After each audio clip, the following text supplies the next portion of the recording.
I'll kind of recap the last four picks here. So, in the fourth, we were able to draft Ruben Hippolyte, someone we were excited about. Um, Guy that is extremely smart, tough, and one thing talking with Da is we want to continue to add our team speed, and he can fly. He's a low 4.4 player that's very active. But again, we like the combination of the speed and the intelligence. Um, in the fifth, went with Frazier from UTSA, another player that we had in here for a 30 visit as well. Long press corner that we believe can come in and compete in our corner group. I actually got a text in February from Al Harris saying, "Hey, there's this guy, Frazier. He's long. I think we can develop him as a press corner. I think we can get him uh, in the fourth or fifth round," and it played out exactly that way, which was pretty cool. Al was fired up for that one. Luke Newman was another player. Watching tape, we were really impressed with feet and hands were always in the right place. Physical, tough player that also can play guard and can play center. Can handle the communication. So we really excited about developing him. Really, the All Star circuit is where he popped up. Show some versatility because primarily his position was guard at Michigan State.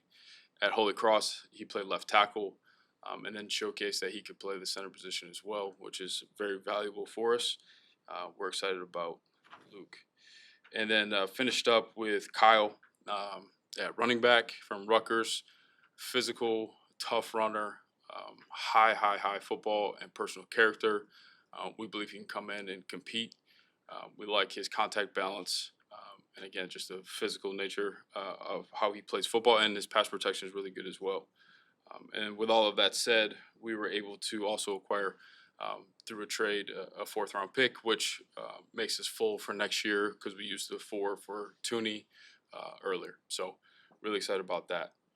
Uh, I do want to show some gratitude to our coaching staff, our front office, everyone involved, our doctors, trainers, really everybody, because there's a lot of time and effort that goes into this process for just a 3-day deal. And they put a lot of time and effort into it. I also want to say thank you to their families.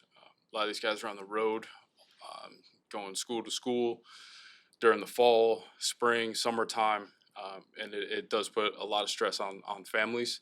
And we're really appreciative of them as well. I want to say thank you to Kevin and George for, we don't talk about this enough, the resources that they provide us. And trust me, Kevin and I have a lot of conversations, and it's whatever you need to get the job done at a high level. That is not the case at every team, and I don't take that for granted at all. We sit in a draft room where we have technology that it's rare to see a club that has the technology that we do. It allows us to be efficient, and again, operate at a very high level.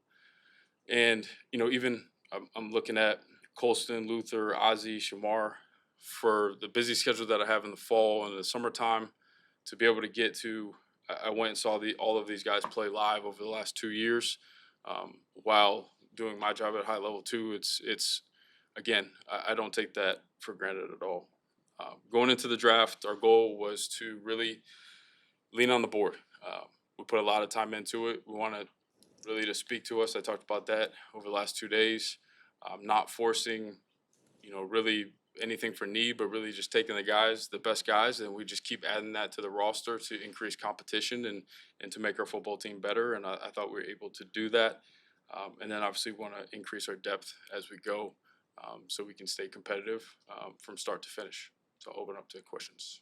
What did you guys learn about each other in your first draft doing this together? What did we learn? No, it was great. I just listen. I learned a lot about Ben over the last few months here. Really respect his work ethic, his intelligence, his ability to evaluate, and then obviously to have really good conversations where we can go back and forth in terms of what we see, watch more tape, and come to conclusion on how we want to best address certain things for our football team. He's been a pleasure to work with. I'm grateful for that in our relationship as we continue to build that through this journey. Yeah, I mean it's been smooth. Feels natural. Yeah, and I would say just in regards to Ryan and his staff, you know, my first exposure in the draft room with his crew was before the combine, and to see the consistency with which the schedule comes and the structure, everything is working. There's a flow. There's a rhythm to all the madness behind what we do and how we do it. And Ryan really is the brains behind that. He's set it all up, and it's you can tell that this group, this organization's been together for a number of years now because it's been running so smoothly. So he's consistent every single day when he comes in. I think that's sometimes is underlooked at times, particularly in this profession. Consistency is a huge deal, and he's done a great job just every single day, laying out a plan, executing that plan, and it's been a pleasure getting to know him more. This is our first chance getting to talk to you since the draft started. Yep. You obviously had Colston on Thursday night. Can you share what you felt about his skill set and then just kind of the vision it gives you for what you can do offensively? Yeah, I think really with Colston, it starts with the person more so than the player. Listening, and I love the tape. I love everything about the tape. But when you get to know him as a man, it's really intriguing. It's who we want to be going forward, in my opinion. He stands for high football character, IQ, intelligence, but he's a great teammate. When we went to the University of Michigan, everybody was raving about him to see how he conducted himself, not only amongst his teammates, but walking through the building and interacting with equipment staff and video staff. You could tell that he was so well respected. His story is a little bit unique, you know, coming from small town Idaho and yet going to the big stage like he did. He didn't bat an eye, and so yeah, I do see a lot of comparisons to Laporta, but that's not just on the field. That was off the field as well, because with Laporta, the stage was never too big or too bright. I felt that same thing with Colston the first time I met him. Um, he doesn't bat an eye. He performs at a high level, and as we talk about where we're going as an organization, and we're going to be playing in these big games with the bright lights, we need guys that are going to rise up to the occasion, and he's going to do that for us. You're gonna walk into OTAs with a ton of weapons to work with Yep. as an offense. We were talking with Ryan last night about managing the feeding all those mouths, keeping all those guys happy, invested, engaged, and juiced. What is the challenge for you as a head coach of creating the environment so all that can mesh together? Listen, we talked about it the moment the players got back into the building. Call it 3 weeks ago now. It was going to be a competitive environment. There is no depth chart right now. If you want to play, you got to go earn it. If you want a role, you got to go earn it. They know that. So we were very straightforward and honest with them when they came into the building. I think all we did this weekend was we might have just turned up the notch, just a couple of dials for certain people in the building. So that's a good thing. That's a healthy thing. That's where you bring out the best, not only in your team but in each individual. So what I'm going to be curious to see is what guys look like when the ball's not in their hands on offense. Okay? Yeah, you're right. We have a lot of weapons, and so how are you going to run your route when you might not be number one in the progression? Okay? How are you going to block for your teammate when he has the ball? Because if you do those things right, then as a coaching staff, we're going to want to get you the ball a little bit more. So it all ties together. It all goes hand in hand, and that's the beauty behind it. Coach, what were the conversations like between you and Ryan as you all collaborated before the draft, have the plan to say, okay, we're going to lean on our flexibility, we're going to let this board fall to us, and then what were some of the challenges as you went through the draft and you saw maybe some pieces that you thought, hey, this fits the plan, but maybe it would cost you to go up, or maybe it would be a little bit of a reach for somebody that will go down later. What was that process like both before and during? Yeah, I think that was what was so cool about the last few weeks was getting with Ryan, getting with Ian, getting with Trey, getting with Jeff King, and really huddling up and figuring out how we wanted to sequence the whole board. And to Ryan's credit, he stayed as disciplined as I've ever seen in terms of staying true to how we set it up. Sometimes that gets hard. Sometimes you want to pick for need, but we didn't necessarily do that. I feel really good about the direction we went and every decision we made along the way. And what's your plan for Colston Loveland during rookie minicamp, OTAs, things like that, where you probably aren't gonna have him on the field. What do you hope to gain during that time with him? Yeah, it's all mental for him at that point. There's a lot to learn. Not only scheme wise, but also it's technique wise as well. So Jim Dre is going to be on him 24/7 in terms of him being able to retain everything that we're going to throw at him. To me, that's next to quarterback. That's the toughest position to learn, particularly early on rookie year. But he demonstrated the capacity that it shouldn't be a problem. And what's your assessment of Luther? Luther, stud. Yeah, I mean, you saw the highlights, right? I mean, he's a playmaker waiting to happen. I mean, went to the same high school, I believe, as Jameson Williams. JMO texted me right after we took him, and he said, "You got a dog just like me," you know. And so, Luther has that same confidence. He's got that same swagger to him. For 6 foot, 200+ pounds, it's rare to see somebody with his movement skills. He can stop on a dime and accelerate just like that.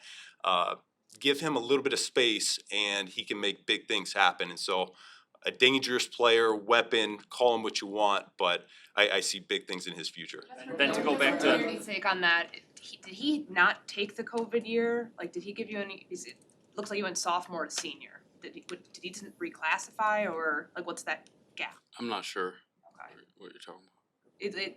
I don't know, I mean, it goes like sophomore to senior in his college stats, like did he just not take the COVID year? I'll have to take a look at that. Yeah. Hey Ryan, I remember when you first got here, you talked about trying to build around Justin, and you said you did some historical work, and that the second-year quarterback, usually had a safety blanket somehow, whether it was the slot receiver, tight end, something like that. Mhm. How will Caleb benefit from you guys drafting players at kind of that specific position this year? Yeah, I mean, we talked about that together. I think anytime you can get the ball in the playmaker's hands quickly and they can make plays after that, and your completion percentage goes up, I mean, that's really good for our quarterback's confidence. But a lot of these guys you can see on our team in terms of the weapons, they can separate, and that's when you see guys open, that's a lot easier than throwing guys open. And as he goes along, you have to do that as well. But yeah, all these guys are capable of really producing with the ball in the hand, and it also puts a lot of stress on the defense where we're looking at good looks, and that plays right into Ben's hands in terms of how he wants to attack each week. Ben, how do you think the left tackle situation will shake out for the team this spring and at the start of training camp? Yeah, that'll be an interesting one. We'll huddle back up as a staff here after the weekend and figure out how we want to assign guys right side, left side, going forward. But obviously, with Braxton being out for the springtime, there's a lot of reps to be had, and we feel like we're gonna have some good opportunities for a number of guys to get better here this spring. And to go back to Colton, like when you're in Detroit, do you keep tabs on Michigan any closer than maybe any other program since you're in the same state? And I guess what I'm asking, like when did he first show up on? Yeah, I would say probably not to that question. However, when you're studying other players, so I'm talking about call it J.J. McCarthy last year. Yeah, he flashed immediately. He was all over the tape. Ryan, listening to Ben talk about the competition he wants to build here, I know you're always looking for competitiveness when you're looking for players. I'm sure that's an important trait. But was there anything different this year doing it with Ben, working with DA, and the type of traits that they want when it comes to kind of having that edge, that fire, that competitiveness you've talked about? Or was that, I mean, again, I know you always look for it, but it was just a little bit different when you want to match what Ben's looking for here. I mean, every coach wants guys that have high level of competes and all that, but I think anytime it's something you revisit every year. Like, what are we looking to accomplish? What do we want on our football team? If that's from a scheme standpoint or the type of player or what traits that they're bringing, that's something we'll go back to every single year to make sure that, all right, these positions have this, because that's how we want to approach this upcoming year and build a roster. So we always want to be aligned with those things that we're looking for in terms of traits and makeup.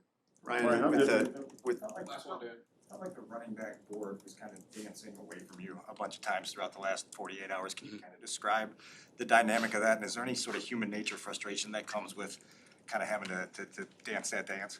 Yeah, I've always felt that. I mean, every draft has like just pockets that you just don't fall into. And again, if you're going to be disciplined and you're going to let the board kind of dictate how you do things, it just happens that way. So because of that, you end up in some really cool situations and really acquiring talented players. It might come from a different position that maybe you would have liked to.